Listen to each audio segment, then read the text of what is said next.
Welcome to eat pray love and tarot.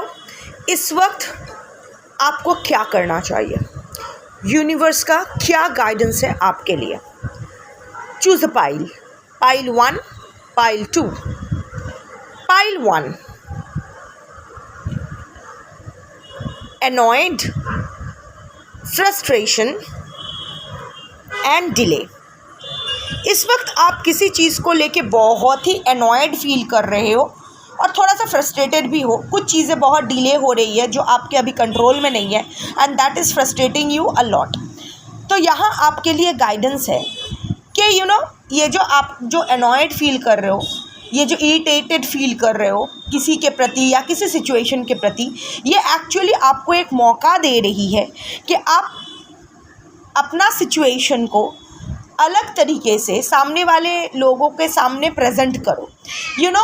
आप जिस situation से डील कर रहे हो, वहाँ जो लोग इन्वॉल्व है एक या अधिक, वो ना आपके पर्सपेक्टिव को, आपके पॉइंट ऑफ व्यू को समझ नहीं पा रहे हैं। वो लोग अपने ही मुताबिक काम कर रहे हैं, अपने ही मुताबिक चीज़ों को देख रहे हैं। तो आप पर और आप कुछ, क्योंकि आप कुछ नहीं बोल रहे हो, आपकी खामोशी को वो लोग आपकी हाँ या समझ बैठे हैं कि yes you are also ready, you are also agreeing to them, but you are not agreeing. आप उनसे अग्री नहीं कर रहे हो, बोल नहीं पा रहे हो, इसीलिए अंदर ही अंदर घुट रहे हो। तो अभी ये अपॉर्चुनिटी काम पे लगाओ, अपना फ्रस्ट्रेशन साइड में रख के इसको एक अपॉर्चुनिटी की तरह देखो और सामने वाले लोगों के लोगों से बात करो। अपना पर्सपेक्टिव, अपना सोच वो आप अपने सामने रखो। और हाँ, कभी कभी ना जिस तरह अगर फ़ोन हैंग हो जाता है तो रिस्टार्ट करने से चीज़ें सही हो जाती है। तो अभी ये जो सिचुएशन में आपका स्टैग्नेशन या स्टेलमेट कंडीशन रह रहा है, इससे निकलने का सबसे आसान तरीका ये होगा, जो गाइडेंस है, पहले से स्टार्ट करो। जो भी ट्राइड एंड टेस्टेड फार्मूला है, जैसे अप्रोच, जो भी ट्राइड एंड टेस्टेड अप्रोच है, वो सब कैंसिल कर दो। It's not serving you. So आपको इस इरिटेशन, इस फ्रस्ट्रेशन से बाहर आके you have to move beyond all this and explore some new ideas, new ways of communication, नई तरीके से। अगर एक बच्चा सीधा सीधा नहीं समझ रहा है तो उसको दूसरे तरीके से समझाना पड़ता है।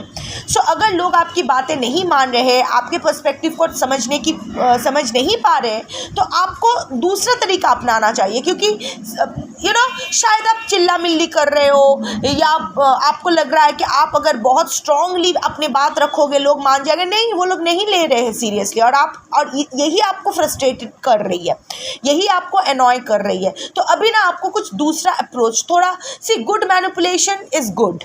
हाँ, अगर थोड़ा सा सीधी उंगली से अगर घी ना निकले तो उंगली टेढ़ी करनी पड़ती है। So this is the time when you should be टेरोइंग योर उंगली एंड डिले।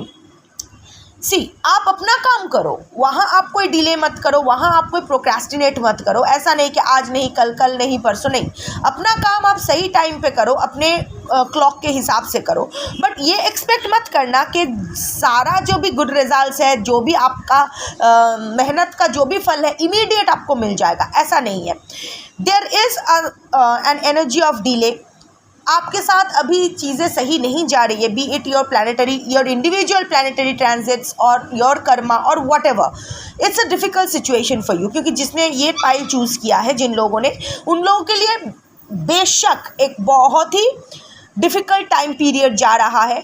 आप लोग फ्रस्ट्रेटेड फील कर रहे हो because there is this delay energy. हर काम डिले हो रही है, छोटी से छोटी काम भी डिले हो रही है। जो हो जाना चाहिए मुंह तक आते हुए निवाले छीने जा रहे हैं। सो दिस इज़ बट ये होगा because we don't have control over our karma. मतलब जो भी हमारा जो कार्मिक फगेशन है, उसको हम लोग कुछ नहीं कर सकते। The planets work according to our karma. So जो ऑलरेडी प्लानिटरी मूवमेंट्स है, ट्रांजिट्स है, उसको हम लोग कुछ सही नहीं कर पाएंगे। बट देयर इज प्रारब्ध को हम लोग कुछ नहीं कर सकते, but kriyaman karma is in our hands. So अभी का कर्मा आप सही करते जाओ। अभी आप कोई डिले का एनर्जी मत लाओ, अभी जो आपको करना था वो करते जाओ। And let things unfold in their own sweet time. चीज़ें होगी, देर इज़ अ डिले। अब आप इम्पेशेंट होने से चीज़ें अच्छी नहीं हो जाएगी। आप अगर इम्पेशेंट होंगे, रेस्टलेस होंगे, इम्पल्सिव होंगे, तो ऐसा नहीं कि आपके रेस्टलेसनेस से यूनिवर्स इज़ गोइंग टू रैपिडिफाई और speed up the process and give you what you deserve. नहीं, यूनिवर्स अपना टाइम में ही सब कुछ करेगी। डिले होगा चीज़, पर अपना कर्म आप सही करते जाओ। अपने तरफ से कुछ डिले मत करो। अपना मेहनत, अपना एक्शन जो भी है वो आप सही टाइम पे करते जाओ। बाकी जो होगा अच्छा होगा, but it will take time. Pile 2, dishonesty, overwhelmed and speechless. आपको ऐसा लग रहा है, आप ना पूरा इमोशनल, जो लोग ये पाइल चूज़ किए हो, आप लोग ना इमोशनली पूरा ओवरवेल्म्ड हो। आपको लग रहा है किसी ने आपके साथ ऐसा धोखा दिया, आपके साथ इतना डिसऑनेस्टी की कि आपके पास कोई शब्द नहीं है। आप उस चीज़ों से, आप शायद ऐसा कोई दोस्त जो हमेशा आपको सपोर्ट करता था, अचानक से वो ऐसा कुछ कह देता है या कर देता है जो विच इज़ अगेंस्ट यू। आपने कोई डिसीजन लिया, वो कुछ और बोल दिया, कुछ और डिसीजन ले लिया। ये प्रोफेशनल, पर्सनल, कुछ कोई लाइफ में भी हो सकता है। तो आपको लग रहा है कि वो इंसान डिसऑनेस्ट है। तो यहाँ मैं ये पाइल जिसने चूज़ किया है, तो यहाँ मैं चैनल कर रही हूँ, ये यूनिवर्स का जो चैनलिंग है, दिस इज़ अ मिसअंडरस्टैंडिंग। आपको थोड़ा सा फ्लेक्सिबल होना पड़ेगा। This is not dishonesty. जिस इंसान को आप सोच रहे हो कि आपके पीठ पे छुरा घोंपा है या अनग्रेटफुल है, डिसऑनेस्ट है, नहीं, इट्स जस्ट दैट उस इंसान का ओपिनियन उस विषय पे आपके साथ मैच नहीं किया था। Differences of opinion does not mean कि they are dishonest with you. दोस्त होने का या दोस्त होने का मतलब ये नहीं है कि आपका चमचा बने रहेगा, आपका पैर चाटेगा, जो आप चाहोगे आपके हाँ में हावी भरेगा। वो भी एक अलग इंडिविजुअल है, उसके भी अपना पर्सपेक्टिव, अपना ओपिनियन, अपना व्यू पॉइंट है। सही गलत वो उस पे नहीं जाते हैं, पर voicing their own opinion can't be dishonesty, right. अगर वो ओपिनियन आपके खिलाफ जाते, अब तक तो सब कुछ सही था। जब वो आपके हाँ में हाँ भर रहा था या भर रही थी, सब कुछ सही था। जब उसका ओपिनियन आपके ओपिनियन से मैच कर रहा था, तो आपके लिए सब कुछ सही था। अब उसका ओपिनियन किसी विषय पे अगर आपसे मैच नहीं हुआ है और आप उसको डिसऑनेस्ट समझ रहे हो, तो ये तो थोड़ा सा मिसअंडरस्टैंडिंग ही हुई ना।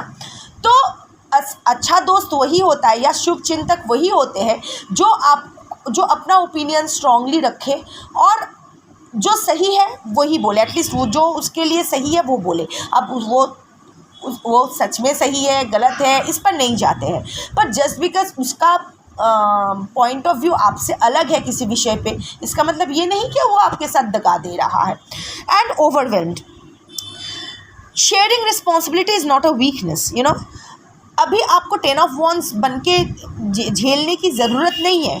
आप सोच रहे हो कि जिस इंसान अभी ना आप सब कुछ अपने ऊपर ले लिए हो, इस इंसान का दोनों मिलके जो भी अच्छा कर रहे थे, अभी आपको लगा कि ये डिसऑनेस्ट है, तो अब सारा काम आप खुद कर रहे हो या सारी रिस्पॉन्सिबिलिटी, सारा डिसीजन जो भी है, I don't know what is happening in your life, collective reading है। बट ये पाइल जिसने चूज़ किया है, आप लोगों को लग रहा है कि नहीं सब कुछ मैं अकेला संभाल लूँगा या संभाल लूँगी, पर ऐसा नहीं है। आपके लिए बहुत ज़्यादा हो रहा है, physically, mentally, financially, it is becoming a little too much of a burden for you. So अभी उसको शेयर करो। शेयर करने से मुझसे मैं ये कैरी नहीं कर पा रहा हूँ, थोड़ा सा तुम भी मेरा वेट तुम शेयर कर लो, ये कहने से आप कमज़ोर नहीं हो जाते हो, राइट। रादर ये दिस इज़ एन अपॉर्चुनिटी जहाँ आप ये साबित करते हो, see we live in a society, so we are dependent on each other for our survival. अकेला कोई नहीं सब कुछ कर सकता है। सो ये अगर किसी को आप कुछ अपना काम डेलीगेट करते हो, तो ये बिकम्स प्रोमिनेंट कि आप उस इंसान पे भरोसा करते हो, right. So this also helps in trust building, क्योंकि किसी को तो हम लोग अपना भार नहीं दे देते हैं ना, जिम्मेदारियां उस पर ही उसके साथ ही हम लोग शेयर करते हैं जो हम जानते हैं कि हमारा ट्रस्ट कभी नहीं ब्रेक करेगा। So in that case this is the same person, आपको लगा वो डिसऑनेस्ट है क्योंकि उसका एक अलग ओपिनियन है, इसीलिए आपने आप अभी ठीक है तुझे कुछ करने की ज़रूरत नहीं, मैं सब कुछ कर लूँगी या कर लूँगा। This is not the right approach. अभी आपको उसको उस पर ट्रस्ट करके उसको पार्टिसिपेट करने का मौका देना चाहिए। वो शायद अपने तरह से काम करेगा बट अल्टीमेटली जो रिज़ल्ट होगा वो आप दोनों के लिए ही बेनिफिशियल होगा। ऑल्सो स्पीचलेस, ये शायद आपको समझ में भी आ गया है कि ये एक मिसअंडरस्टैंडिंग है and this needs to be cleared, पर आप ना अभी कुछ बोल नहीं पा रहे हो, ईदर आउट ऑफ गिल्ट और एम्बैरेसमेंट और व्हाटएवर और ईगो व्हाटएवर। होता है, हम सब में ये सब चीज़ें होती है, इसमें कोई गलत बात नहीं है या इससे आप बुरा इंसान नहीं बन जाते हो। हर इंसान में ईगो रहता है, हर इंसान में शैडो साइड्स रहते हैं, आप में है, मुझ में है, सब में है। तो इसमें ऑकवर्ड फील करने का, कॉन्शियस फील करने का या मैं कितना बुरा इंसान हूँ ये समझने की ज़रूरत नहीं। इंसान हूँ, हम सब इंसान हैं, we are flawed human beings. So अगर आप बोल नहीं पा रहे हो तो find some other mode of communication.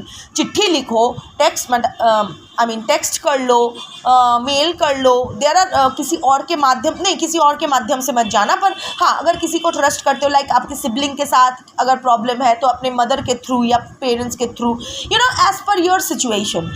I think आपको जो कहना है ना, जिसके साथ आपका ये झमेला हुआ है वो इंसान भी सुनना चाहते हैं आपका वर्शन। आप लास्ट टाइम उसने कुछ कह दिया, आपने उसको गद्दार बोल के चलते बने, तो अभी उसको भी आप जो आप कहना चाहते हो वो इम्पॉर्टेंट है और वो इम्पॉर्टेंट चीज़ उसको भी सुनना ज़रूरी है। आपका वर्शन, क्यों आप डिसएग्री कर रहे हो, जिस तरह उसको भी बोलना है, आपका भी उसको सुनना है। So clear this misunderstanding right at the moment. This is what is of utmost important in your life.